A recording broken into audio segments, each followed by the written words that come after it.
안녕하세요, 힐링수영입니다.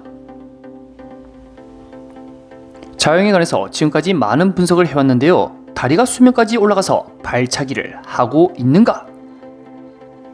또는 호흡을 할 때 머리가 과도하게 들고 있는 것은 아닌지 부족한 부분에 피드백을 주면서 좋은 방향으로 고쳐나가도록 신경을 썼습니다.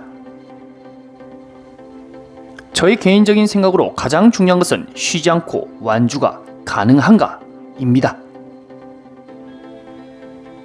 수영을 할 때 멋진 자세로 움직이는 것도 중요하지만 목적지까지 도달하는 것에 우선순위를 둬야 하는 것은 그 이유가 무엇일까요? 정석적 자세가 곧 목표 거리까지 도달할 수 있는 가능성이 높지만 너무 자세에만 신경을 쓸 나머지 즐거움을 잊어버릴 수가 있거든요. 저 역시 수영을 분석하는 입장에서 혹여나 회원분들의 자세에만 너무 신경을 써 정작 무엇을 놓치고 있는지, 그리고 완주가 왜 중요한지 한번 알아보겠습니다. 첫째, 자세를 고칠 수 없는 사람도 있다. 아니, 노력하면 팔의 가동 범위도 좋아지고 다리도 뜨게 되면서 수평 자세가 되는데 이거 무슨 소리입니까? 누군가의 희망을 무너뜨리고 꿈을 포기하라는 말이 아닙니다. 우리의 신체 상태가 다 똑같을 수가 없다는 말인데요. 자영을 할 때 물을 허벅지 가까이까지 끌고 와 팔을 회전시킬 때 우리는 자영의 정석적 자세라 표현합니다. 캐치, 풀, 푸시, 피니시 단계로 물을 뒤로 밀어내는데요, 대부분의 사람들이 마지막 허벅지 가까이까지 오는 단계를 어려워합니다. 실질적으로 허벅지 가까이까지 팔이 이동했을 때 물을 더 위력적으로 밀어내며 속도감이 붙기 시작하는데요. 그러나 몸통의 코어 기능이 약하거나 근력 부족, 심폐 기능이 떨어지는 분들은 오히려 몸이 가라앉는 느낌을 받게 됩니다.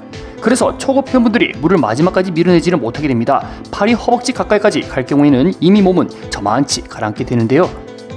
코와 입에 물은 자꾸 들어오게 되면서 우리 쌤이 허벅지 가까이까지 당기라고 했는데 이게 맞나 하고 의구심이 듭니다.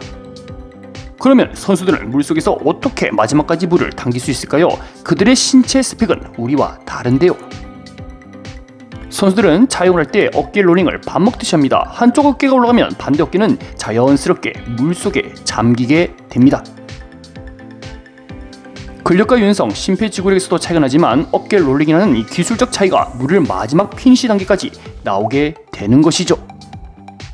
그래서 초급 회원분들이 아무리 노력을 해도 선수와 비슷하게 할 수 없는 이유는 앞서 말한 내용과 동일합니다. 나름 열심히 하고 노력했는데요 라고 말은 할 수 있겠지만 냉정하게 우리는 그것을 노력이라고 말하지 않습니다. 노력은 남들 다 하는 운동을 똑같이 하는 게 아니라 수업 외에 얼마만큼 시간을 투자하느냐에 따라 노력의 정도는 달라지겠죠. 둘째, 완주를 통해 목표를 설정하라. 수영 댓글에 보면 자세가 중요하냐, 멀리 갈 수 있는 게 중요하냐 라고 물어봅니다. 자세가 좋으면 멀리 갈 수 있는 가능성이 커지만 꼭 그렇지는 않다입니다. 자세는 억수로 좋은데 체력이 없으면 무슨 의미가 있을까요? 이것은 수영을 왜 하느냐의 가치관에 따라 답은 달라집니다. 나는 한 바퀴만 해도 자세만 좋으면 만족한다 라는 사람이 있고요. 자세는 부족하지만 30바퀴를 누구보다 빨리 갈 수 있다 라는 사람도 있습니다. 예전 영상 중에 수영을 하면서 결과가 중요한 이유에 대해서 만든 적이 있는데요. 사람의 신체 유형이나 체형은 모두가 다릅니다. 그래서 물을 잡아서 뒤로 밀어내는 캐치 스타일도 다를 뿐만 아니라 팔이 물 밖으로 나오는 리커버리 자세도 다양합니다. 팔꿈치를 구부리는 하이 엘보를 할 것이냐, 스트레이트, 즉 팔을 완전히 펼 것이냐.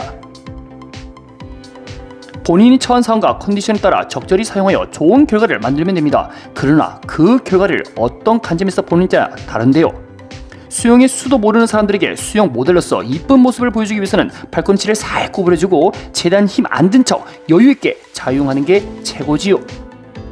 기왕이면 외모도 이쁘고 몸매도 좋으면 수영 폼도 더 이뻐 보이는 착시 효과가 있기 때문에 수영복 모델 입장에서는 최고의 결과를 내게 됩니다. 그러나 올림픽 선수들은 이쁜 폼이고 뭐고 없습니다. 8명이 동시에 출발했을 때 가장 먼저 들어온 1등에게 주목하게 되는데요. 3등으로 들어온 선수가 자세가 제일 이쁘다 해서 금메달로 바꿔줄 것은 아니거든요. 그래서 어떤 결과를 추구하느냐에 따라 개인의 가치관과 상황에 따라 다르기 때문에 무엇이 옳고 그름을 나타낼 수는 없습니다. 그래서 초급 회원 입장에서는 자세보다는 일단은 완주하는 것에 목표를 우선순위에 덜하고 합니다. 초급자는 발차기 능력도 부족하고 어깨의 가동 범위도 떨어질 뿐만 아니라 호흡하는 위치도 몸을 가라앉게 만드는데요. 우리가 그것을 몰라서 시도 안 할까요? 나름 머릿속으로 인지를 하려고 하지만 신체는 하루아침에 만들어지지가 않습니다. 그래서 여태까지 나름 배워왔던 최대 능력치로 25m 완주를 끊임없이 도전하는 것입니다. 자영을 하면서 나는 왜 이렇게 숨이 찰까? 무엇 때문에 다리가 자꾸 가라앉는 것이지? 하면서 고민을 하게 됩니다. 다리를 위아래 폭을 더 크고 힘있게 차지 못하면 뱀장어 감전된 것 마냥 찌릿찌릿 차게 되거든요. 결론적으로 완주를 여러 번 하면서 점점 수영이 늘게 됩니다. 때로는 중간에 뭐가 잘 안 된다고 누군가 잔소리를 엄청 퍼부어 심성이 연약하신 분들은 다음날 수영장에 안 나오게 됩니다. 자신감이 떨어지고 나는 안 되는 사람이구나 하고 포기를 하게 되죠.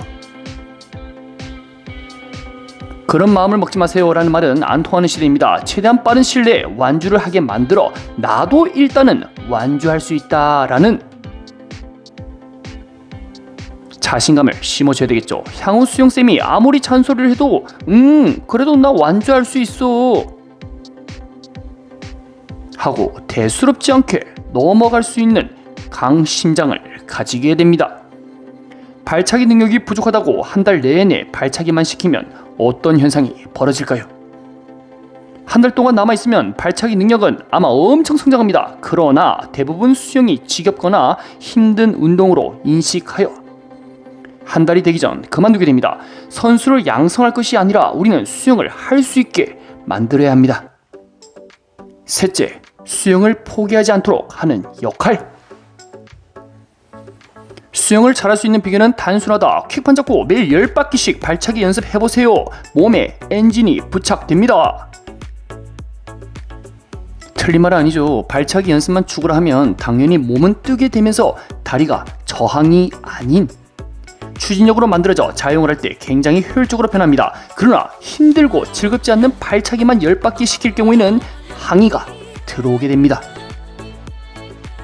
협착증이 있어 다리 오래 차면 허리 아파요. 왜 팔은 사용 안 하느냐? 재미도 없고 운동이 안 된다. 이런 반발심 말이죠. 수영을 가르쳐줄 때 그 사람의 신체 능력, 심리, 처한 환경에 따라 수없이 밀고 당기는 밀당을 해야 합니다. 기록을 내기 위해서 수영을 하는 것이 아닌데 무작정 시간대로 들어오라 하면 수영이 전혀 즐겁지 않는 사태가 벌어집니다. 또는 나는 무릎이 안 좋아서 평영을 하면 안 되는 상황인데 억지로 평영을 자꾸 시켜 수영장에 나오기 싫을 수도 있습니다. 안 되면 되게 하라 라는 특전사 마인드를 누구에게나 갖다 붙이면 안 됩니다. 수영을 포기하지 않고 끝까지 다녀야 수영장의 상업적 부분에서도 이득이 되고 개인의 수영 실력을 증진하는 과정에서도 시간이 지나면 지금보다 더 발전될 가능성은 훨씬 큰 법이죠. 결론적으로 수영을 꾸준히 할 수 있도록 동기부여가 만들어져야 됩니다. 무조건 힘들고 강하게 밀어붙여야 한다라는 말도 상대방이 수긍을 해야 되고 따라와줄 때 시너지 효과를 얻게 됩니다. 이런 부분은 수영장의 전체적인 분위기도 한몫하는데요. 내가 조금만 게으름을 펴면 바로 도태될 수 있겠구나 하고 위기감이 느껴진다면 말 안 해도 스스로 운동을 하려고 합니다. 그런데 분위기가 오늘 좀 편한 것 좀 하죠. 요새 너무 힘들게 했는데요 하고 무엇인가 자꾸 쇼버를 보려고 하는 분위기는 전체적으로 운동 강도를 낮추게 되지요. 그래서 평소 수업 분위기가 중요합니다. 수영쌤이 열심히 설명하고 있는데 누군가 라디오를 켜놓듯이 실컷 떠들고 있다가 야 쌤이 뭐하라고 했는데? 물어보면 야 니 시끄러운 소리 때문에 하나도 안 들리더라 하고 혼쭐이 나지요. 넷째, 꼴찌에게 박수를 보내는 이유.